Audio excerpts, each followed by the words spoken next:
Como ser próspera mesmo ganhando um salário que não representa tanta prosperidade? Eu quero trazer esse tema pra gente conversar hoje. Já estava com saudade de gravar aqui com vocês, mas eu estou me organizando para postar vídeos semanalmente de 2 a 3 vídeos aqui no canal. E eu queria muito trazer esse tema, sabe? Como ser próspera quando financeiramente a gente não vai tão bem assim. E, enfim, como, né? Como que a gente vai fazer? Eu vou conversar com vocês falando coisas que fazem e fizeram parte da minha vida, porque aí fica fácil e fica didático, e eu só consigo falar, gente, sobre coisas que eu fiz, entendeu? Sobre coisas que eu estudo, que eu vivencio, eu não consigo vir aqui e falar coisas que não faz parte da minha rotina. Então, eu sempre trabalhei, desde muito nova, eu comecei a trabalhar com 16 anos, e eu sempre vim de uma família muito escassa, então logo o dinheiro para mim não era uma coisa abundante, sabe? Durante a minha vida inteira foi isso, trabalhava, pagava as contas, trabalhava, pagava as contas, eu nunca conseguia financeiramente ter algum ativo, sabe? E nem me olhar e visualizar que eu era próspera. Porém, conforme eu fui estudando, conforme eu fui lendo os livros, eu acho que um dos livros mais importantes nessa questão para mim foi Casais Inteligentes Enriquecem Juntos, de acho que é Gustavo Cerbasi, eu não tenho certeza, tá? Mas ele se eu não me engano, é um economista bem renomado, bem famoso no Brasil. E eu acho que foi um dos primeiros livros que retratava um pouco sobre dinheiro. Falava abertamente sobre dinheiro. Era mais voltado para casais na época, não. O livro ele é voltado totalmente para casal. Mas, gente, é um livro muito bom. E eu acho que começou aí, sabe? Só que é muito importante que vocês entendam que prosperidade é um estado interior. Eu conheço muitas pessoas que não têm financeiramente abundância, mas são muito prósperas. E vice-versa também. Hoje, morando fora do país, eu tive acesso a algumas outras pessoas que só têm dinheiro e não têm prosperidade. E é nítido, assim, para mim, distinguir isso, sabe? Pessoas aqui têm um poder aquisitivo mais alto que no Brasil, logo, também o nosso poder de compra, que é muito maior do que no Brasil. Então, a gente consegue ver assim essa discrepância. O que tem de gente que realmente só tem dinheiro é impressionante, sabe? Gente que lá no fundo, é bem mesquinha, chega a contar centavos e isso chama atenção, sabe? Aqui eu consegui distinguir isso muito melhor do que no Brasil. Até eu acho, gente, que no Brasil a gente tem uma cultura, dependendo lógico, da nossa vivência, mas muito mais aberta, sabe? Mão aberta. Até um pouco, como é que fala? Incipiente da nossa parte, assim, vamos viver o hoje. E eu sempre me questionei, sabe, durante um tempo, por que que, mesmo com todas as dificuldades que nós temos no Brasil, a economia do Brasil, o salário do Brasil, as coisas que não andam um pouco para frente no Brasil, como que as pessoas consomem tanto, né? Têm acesso a tantas coisas. Claro, gente, que eu sei que em algumas regiões não é assim. Que tem certos locais do Brasil que realmente a gente vive numa condição bem precária. As pessoas vivem numa condição bem precária. Mas, no geral, gente, eu vi assim, caraca, gente, como que um assalariado consegue, né? Ter acesso a essas coisas, ganhando tão pouco num país tão difícil. Mas hoje eu consigo ter dimensão de que um pouco da nossa inconsequência no Brasil, às vezes, para algumas pessoas é inconsequência, mas para outras pessoas, como para mim hoje, é muito mais uma lei da atração aplicada, assim, meio que inconsciente. Porque eu ouvi muito isso, gente, de pessoas familiares, de pessoas próximas. Amanhã eu dou um jeito. Amanhã eu resolvo. E não é que resolve, e não é que consegue. E eu ficava pensando, mas gente, como que eu vou tirar dinheiro daqui pra botar lá? Onde já se viu isso? E eu ficava com isso na minha cabeça, sabe? Como que a pessoa vai resolver? E muitas vezes, de um jeito meio brincalhão, as pessoas falam assim: não, não, só se vive uma vez, amanhã eu dou um jeito, amanhã eu resolvo, deixa isso aí que eu resolvo. E o dia de amanhã chegava e muitas vezes, ou a maioria das vezes, as pessoas resolviam, entendeu? Brotava um dinheiro, não sei de onde, aparecia.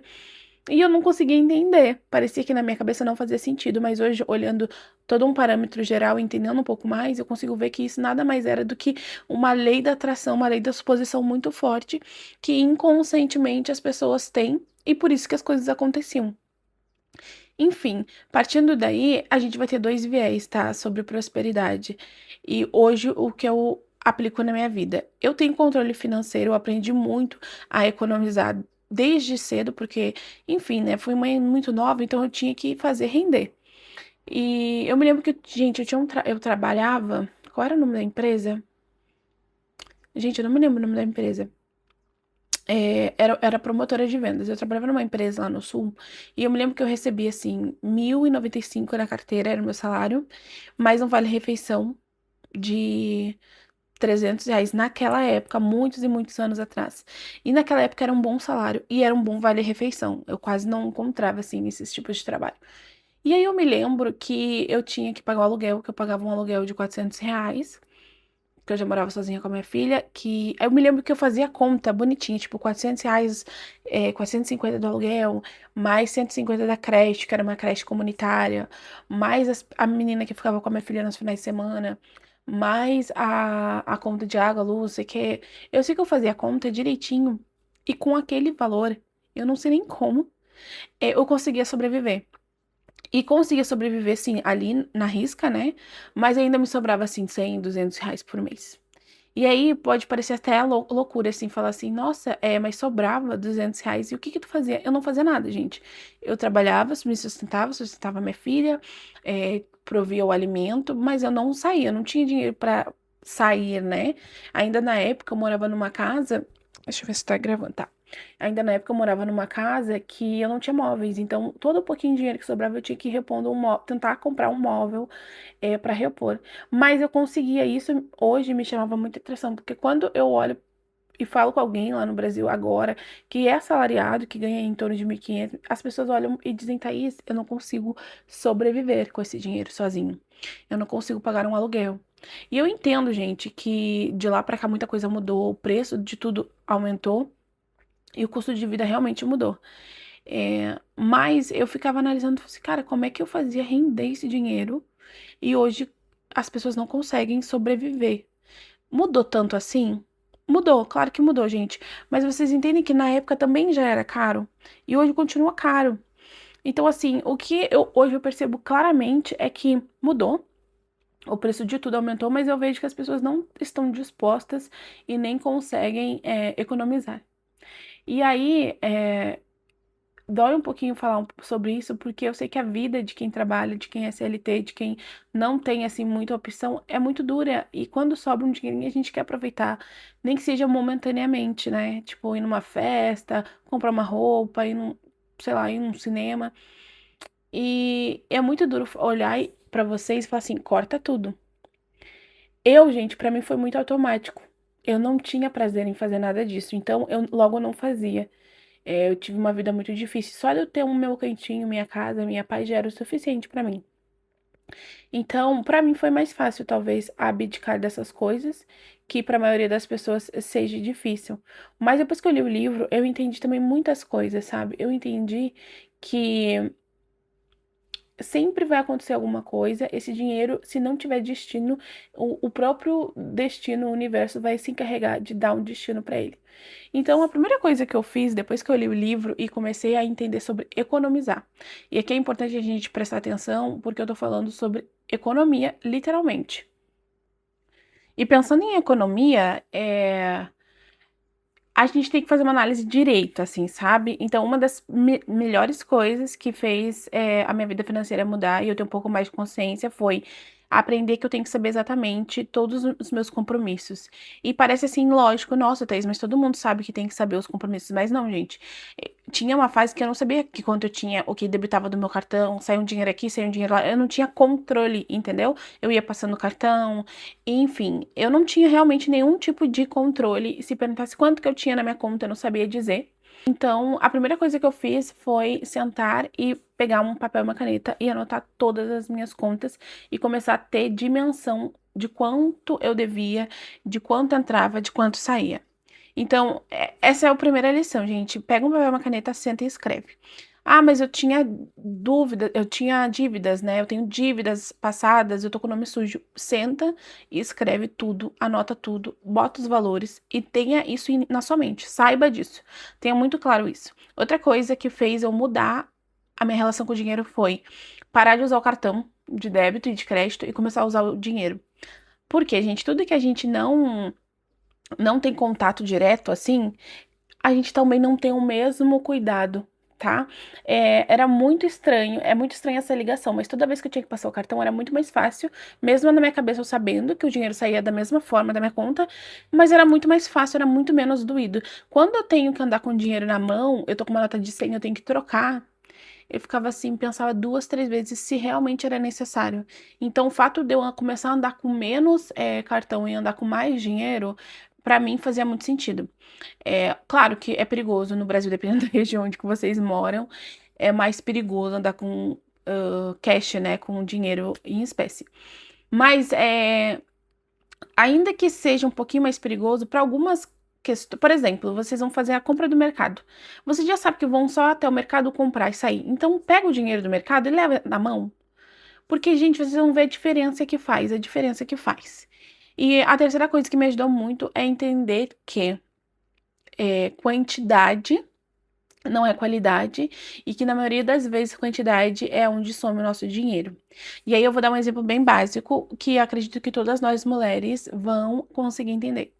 É, Mulher tem muitas coisas. Mulher é uma coisa cara. A gente gosta muito de ter as coisas, tem muita coisa pra fazer, manutenção da beleza, é muita coisinha.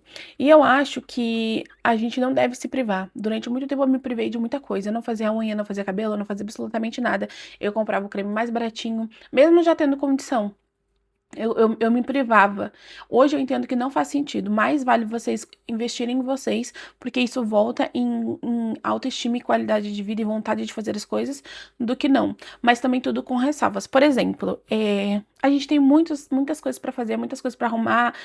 Mulher demanda mais dinheiro, sim, e é justo que a gente gaste com a gente. Mas eu vou dar o meu exemplo, tá? Enquanto eu não tinha condições, financeiras assim, eu comprava as coisas que dava dentro do meu dinheiro. Mas muitas vezes eu era muito escassa. Exemplo, tinha um creme da Novex. Lá em Porto Alegre, no centro de Porto Alegre, tinha um mercado grande, que eu acho que tem até hoje. Lá na Voluntários, que era o Centro Útil, Centro Mix, enfim, não me lembro. E sempre tinha promoção, Novex, Scala e tal. E aí, em vez de eu comprar um potão da Scala ou da Novex, que de repente não fazia meu cabelo ficar tão bonito, que tava, sei lá, R$19,90, tinha lá um outro, talvez, gente, é só um exemplo, tinha um Pantene lá por R$35,90. Muitas vezes eu queria comprar um Pantene, ou eu sabia que ia dar um resultado melhor no meu cabelo, mas, gente, eu era tão escassa que eu pensava assim, não, mas é R$15 a mais, não vou fazer isso, eu vou pegar o mais barato. Tá bom. Ah, mas Thaís, era uma economia de R$15. Sim, era. Mas esses R$15 eu gastava, às vezes, gente, com outra coisa extremamente supérflua. Quer ver um exemplo disso? Sei lá, um lanche que eu ia fazer no centro, que eu nem tava com fome, que nem precisava, eu ia lá e gastava só porque eu tava ali. Ah, eu tô na rua mesmo, vou comprar uma coisa. Aí vocês falam assim, ah, Thaís, mas é um lanche. Gente, mas é que são prioridades. Talvez o produto melhor faria muito mais sentido, muito melhor pra mim naquele momento do que comprar um lanche. Só que eu era tão escassa que eu não conseguia ver que eu tava trocando seis por meia dúzia. Então hoje o papo é o seguinte, isso eu acho que eu errei, e eu quero dizer pra vocês aqui não fazerem isso. O que eu acho que funciona é o que eu faço hoje. Claro que hoje eu tenho mais acesso, eu tenho mais poder de compra, mas hoje, se eu tivesse que estar no Brasil, se eu tivesse com a minha quantidade de dinheiro mais limitada, eu faria a mesma coisa, que é escreva num papel as coisas que vocês precisam ter. Escreve lá, eu preciso de um bom hidratante, coisas básicas eu tô falando, tá, gente? Um hidratante, um sabonete, um desodorante bom, essas coisas que a gente sabe que custa dinheiro, mas que é básico e todo mundo precisa. Pronto, escreveu, anota o preço do lado. Parem de comprar coisas só pelo preço quando é pra vocês, porque muitas vezes quando é pra dar pros outros a gente dá sem ver o preço. Então vai lá, eu quero desodorante tal, quanto é a nota do lado? Eu quero creme tal, quanto é a nota do lado? Eu quero sabonete tal, quanto é a nota do lado? Pronto. Anotou tudo? Ah, mas não tem só isso. A mulher tem skincare, tem maquiagem, tem. Enfim.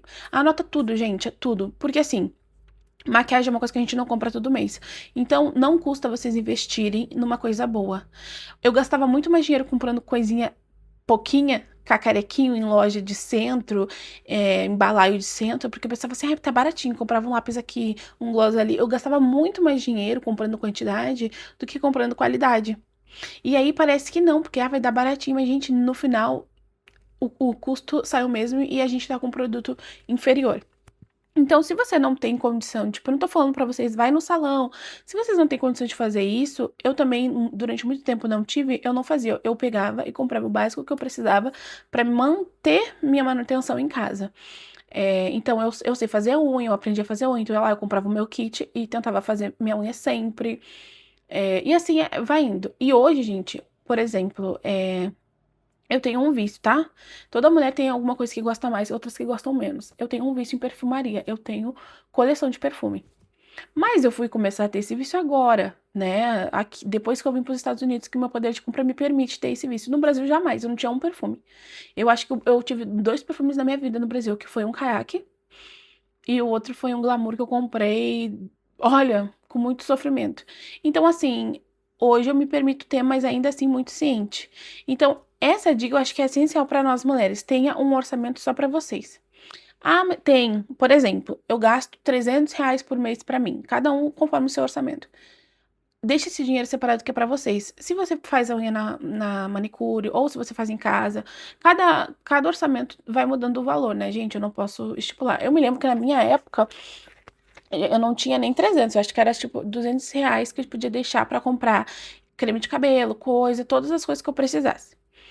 Então, e hoje aqui nos Estados Unidos eu faço a mesma coisa, tá? Eu compro coisas muito boas, que me duram, que eu gosto do resultado, mas eu não compro mais quantidade, a não ser do meu vício lá da perfumaria. E outra coisa, eu me permito ter um vício. Tudo bem vocês gostarem muito de uma coisa, desde que ela também esteja no orçamento. Meu exemplo, eu gosto muito de perfumaria. Aqui é barato, mas mesmo sendo barato e mesmo eu gostando muito, eu tenho um limite de budget. Então, se eu botar ali US$ 200 no mês para eu gastar com isso, eu não posso passar disso. Se eu botar 150, eu não posso gastar disso. É isso que eu tô querendo dizer pra vocês. Se vocês têm uma coisa que vocês gostam muito, eu gosto muito de bolsa, então bota um valor. Eu posso comprar uma bolsa no mês, então bota. Ah, eu não posso comprar nenhuma bolsa no mês, então eu posso comprar, juntar 2 meses, 3 meses pra comprar uma bolsa, estipula um valor. Se vocês estipularem um valor, vocês vão conseguir ter as coisas de vocês e vão conseguir economizar. O que não dá é não estipular nada e viver a vida doidado. Outro exemplo. Aqui, o que eu usei pra me maquiar. Ó, vocês... Ai, gente, deixa eu mexer aqui. Vocês vão ver que eu não uso muita maquiagem, tá? Eu gosto muito de um skincare, eu faço skincare, mas eu não uso muita maquiagem. Mas o que eu tô usando, o que eu amo e que agora é meu combo, eu uso todos os dias. Isso aqui, ó. 3 produtos. Então, assim, eu tenho apenas uma caixinha que é todas as maquiagens que eu preciso. E o que eu uso todos os dias são esses 3 produtos. Eu uso essa base da Dior, que é cara, mas foi uma que eu mais gostei, gosto do resultado dela. E eu falei assim, melhor eu ter uma base muito boa do que ter várias bases mais ou menos. Eu tinha outras bases que eu não gostava. Essa aqui é minha base favorita em bastão. Eu tenho um rímel da MAC, inclusive já tá na hora de eu comprar outro, que ele já não tá mais tão bom. Mas é o rímel que eu tenho. Eu tenho um blush, que ele é multiuso da Ulta. Esse blush aqui é baratinho aqui nos Estados Unidos. É da Ulta. E ele é assim, lindo. Eu uso ele de blush. Eu uso ele na boca também como um balme. Então, assim, isso que eu uso todo dia, gente. Então, assim, ó, tá aqui. Não gasto dinheiro com maquiagem, a não ser que eu precise muito. E eu, quando compro, eu compro coisas boas que funcionam pra mim e eu fico agarrada nelas. Aí no Brasil tem várias marcas nacionais muito boas. E que dá pra vocês terem uma coisa de qualidade, não precisa comprar coisa de fora. Eu tô mostrando as daqui, da Dior, da MAC, da Ulta, porque são coisas que aqui são acessíveis pra mim. Mas eu tenho esses 3 produtos. Hidratante, eu tenho um bom hidratante, no máximo 2, 3. E eu só tenho um vício, que é o que eu compro em mais quantidade, que é perfume. Até tem ali, mas eu não vou mostrar pra vocês. Que o foco do vídeo não é isso. O foco do vídeo é vocês entenderem que tem que fazer alguns sacrifícios. E essas coisas foram as que me ajudam até hoje, gente. Porque eu sou muito próspera, eu não passo trabalho com dinheiro, mas é porque eu tenho muita noção de como lidar com dinheiro, sabe? Porque pra mim dinheiro não aceita desaforo. Então, uma das coisas que eu falei pra vocês no começo do vídeo é: anote o seu custo de vida, anote todo o seu custo, tudo que entra, tudo que sai, saiba se você tá com dívida, saiba do valor das dívidas, tudo direitinho. E a terceira coisa é estipule um budget pra você. Não faça a louca de não, eu vou me sucumbir, não vou gastar R$ 1 comigo, não faz isso, não é saudável. Eu já fiz isso e por experiência própria, não é saudável. Eu não fui feliz quando eu fiz isso, muito pior. Eu fiquei muito ruim porque eu não fazia nada, gente. Eu não tirava a sobrancelha e não fazia nada porque eu falava, não, eu tenho que economizar, eu tenho que economizar. Isso me trouxe um problema, assim, no momento, né, da minha autoestima que ficou muito abalada. Então hoje não, hoje eu faço tudo que eu tenho pra fazer, mas eu estipulo o dinheiro e deixo organizado no meu mês. E todo o dinheiro que eu gasto comigo, eu tiro um tanto, por exemplo, se eu deixei lá no mês $200, tá, gente? Vamos botar em real, R$ 200 pra gastar comigo, eu tenho que tirar no mínimo metade disso pra guardar. Então, $100 eu tenho que guardar naquele mês. Se eu gastar $300 comigo, ou R$ 300, R$ 150 eu tenho que guardar. Eu faço essa continha. No mínimo metade eu tenho que estar organizando e juntando. E se no orçamento de vocês não der pra fazer isso, tá, Thaís? Ou eu junto um pouquinho ou eu gasto comigo. Eu vou falar pra vocês do fundo do meu coração.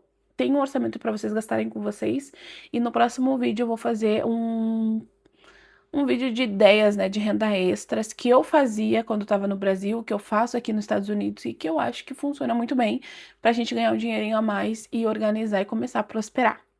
Mas por hoje é só, espero que vocês tenham gostado do vídeo.